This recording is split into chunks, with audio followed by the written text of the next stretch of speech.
Hirap kasi wala naman masama maging mayaman kung galing yan sa maayos na paraan, kung pinaghirapan yan. Kung pinaghirapan mo o pinaghirapan ng pamilya mo yan, wala naman masama.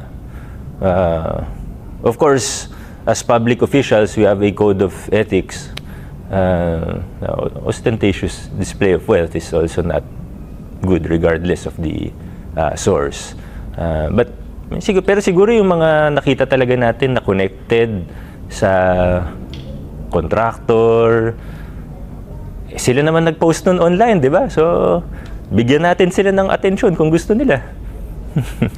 Pero as you mentioned, medyo accepted na nga na instead na i-question kung saan galing to. Yeah, Parang tama ka doon. Talagang yun nga I think that's one proof o malakas na ebidensya na yun na naging katanggap-tanggap siya, parang hinahangaan pa natin.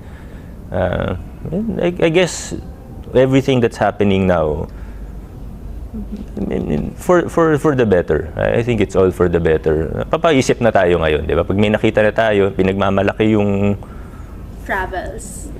travels, luxury cars, nasa yate nagpa-party, gano'n. At least, ngayon, papaisip tayo. Papaisip na tayo.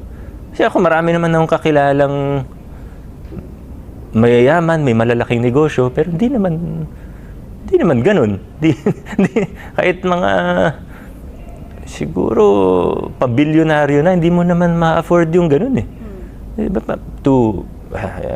Without mentioning specifics, yung mga ibang nakikita natin even on social media, parang imposible eh. Unless hindi pinaghirapan siguro.